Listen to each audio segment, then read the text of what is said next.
ఎవరికో పుట్టారు, ఎవరినో పెళ్లాడారు, భారత్కు అక్రమంగా వలసొచ్చారు. ఇక్కడే ఉంటున్నారు, డజన్ల కొద్దీ పిల్లల్ని కంటున్నారు. ఇలా వచ్చిన వారి సంఖ్య వేలల్లో కాదు, లక్షల్లోకి చేరిపోయింది. ఓవైపు రోహింగ్యాలు, మరోవైపు టెర్రరిస్టులు, ఇంకోవైపు అమ్మాయిలను అంతమొందించేందుకు కాచుకొని కూర్చున్న జిహాదీలు. వారికి తోడు పాకిస్తాన్ నుంచి అక్రమంగా ఇండియాకొచ్చిన లక్షలాది మంది ముస్లిం మహిళలు.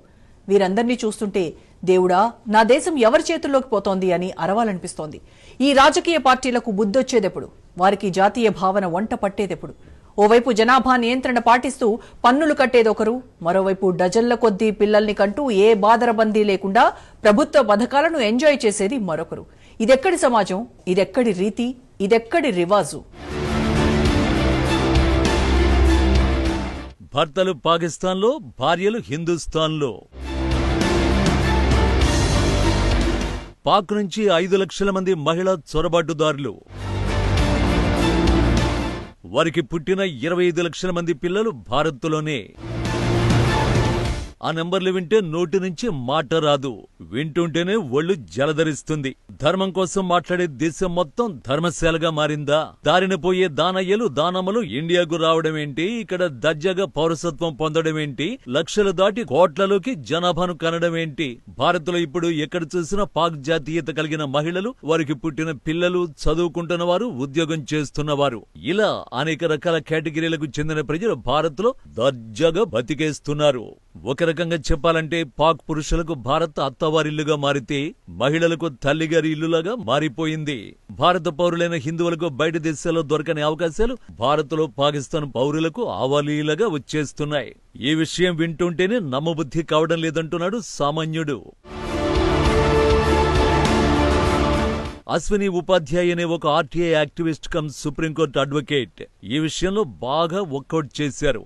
ఆయన అధ్యయనం ప్రకారం కొన్నేళ్లుగా పాకిస్తాన్ నుంచి 5 లక్షల మంది మహిళలు భారత్కు వచ్చేశారు.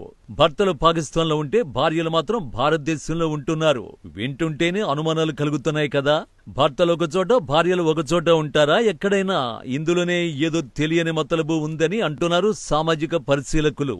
ఆ వివరాల లోతుల్లోకి వెళ్లే ముందు అశ్విని ఉపాధ్యాయ అధ్యయనంలో ఏం తేలిందో ఆయన మాటల్లోనే విందాం. भारत में जो जानकारी मिल रही है वो बहुत ही खतरनाक है और बहुत ही चौंकाने वाली है।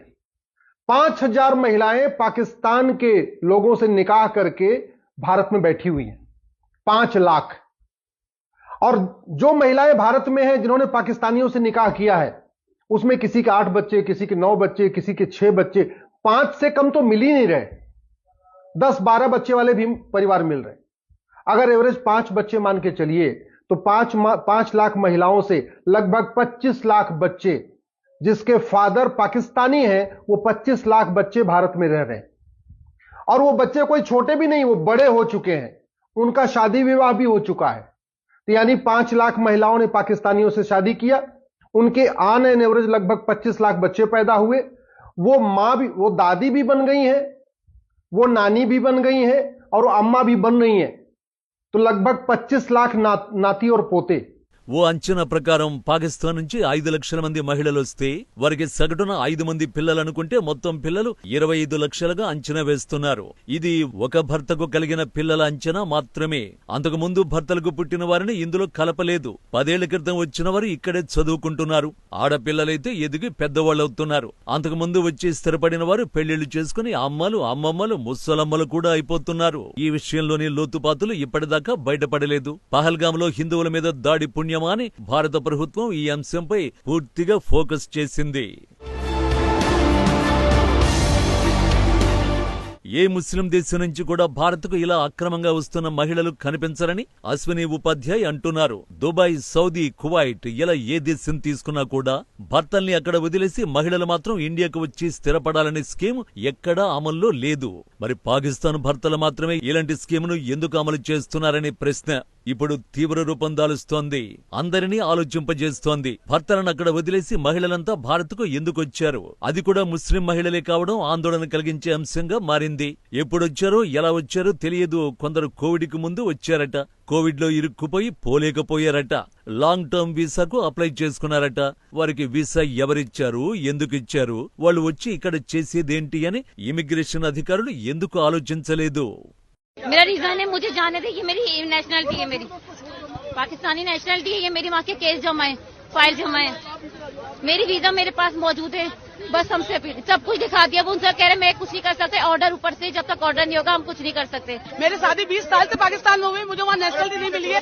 मेरी नेशनलिटी अप्लाई हुई भी है वहाँ पे, मेरे पास मेरी नेशनलिटी की स्लिप है, मेरे साथ मेरे हस्बैंड का शनाख्ती कार्ड है, मेरे पास वहाँ का निकाहनामा है, सब कुछ है। मेरी बच्चियाँ कैसे जाएगी? अरे पाकिस्तान में हुआ है। री एंट्री वालों को इजाजत दे दे सर, मेरे बच्चे मर जाएंगे सर, प्लीज री एंट्री वालों को वीजा दे दे। मेरा नाम रूमा नाज है, मेरे 2 बच्चे हैं, मेरे हस्बैंड वहाँ इंतजार कर रहे हैं, मेरे 2 बच्चे हैं, 2 साल का, 1 5 साल का। मेरे बच्चे मर जाएंगे, वो अकेले नहीं रह सकते। Please sir, I am request, re entry वालों को वीजा दे दें please sir, please I am request. ముస్లిం మహిళల కాపురాల విషయంలో అనేక లోగుట్టు అంశాలు బయటపడుతున్నాయి. అవి అనుమానాలే కావచ్చు, లేదా నిర్ధారణ కాబోయే రుజువులే అనుకోండి. ఒళ్లు జలధరించే సంగతులపై లోతైన చర్చ నడుస్తోంది. ఇందులో పాకిస్తాన్ మహిళలు మాత్రమే కాక భారత్లోని మహిళలు కూడా ఉండడం విశేషం. పాకిస్తాన్లో పెళ్లై ప్రెగ్నెన్సీ వచ్చిన తర్వాత మహిళలు పోలోమని భారత్కు వచ్చేస్తున్నారు.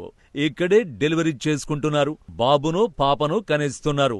45 రోజులు లేదా టెంపరరీ వీసా సౌకర్యాన్ని ఉపయోగించుకుంటున్నారట. ఆ తర్వాత పాకిస్తాన్ వెళ్లడం లేదు, ఇక్కడే Aadhaar card, voter card, SIM card సంపాదించుకుంటున్నారు.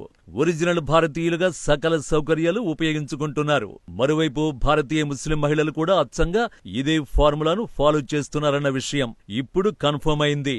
Pak మహిళలు భారత్కు వచ్చి పిల్లల్ని కంటుంటే భారతీయ ముస్లిం మహిళలు అక్కడి అబ్బాయిలను ప్రేమించి అక్కడికి వెళ్లి పెళ్లి చేసుకుంటున్నారు. ప్రెగ్నెన్సీ కన్ఫర్మ్ కాగానే ఇండియా వచ్చేసి డెలివరీ అవుతున్నారు. ఆ తర్వాత అటువైపు వెళ్లడం కూడా లేదు. ఇందుకు ఉదాహరణగా ఓ ప్రముఖ క్రీడాకారిణిని చెప్పుకోవచ్చు. బయటపడకుండా ఎంతమంది ముస్లిం మహిళలు ఈ సూత్రాన్ని అమలు చేస్తున్నారో తెలియదు. మరి ఇందులోని మతలబేంటి అన్నదే ఇప్పుడు చర్చాంశంగా మారుతోంది. గ్రీకు యోధుడు అలెగ్జాండర్ సూత్రాన్ని భారత ఉపఖండంలోని ముస్లింలు అమలు చేస్తున్నారా అన్న అనుమానాలు కలుగుతున్నాయి. దీనిపై ఆసక్తిగల సోషల్ మీడియా వర్కర్లు లోతుగా అధ్యయనం చేశారు. ముస్లిం మహిళలు ఈ సూత్రాన్ని 1990ల నుంచే అమలు చేస్తున్నట్టుగా నిర్ధారణ జరుగుతోంది.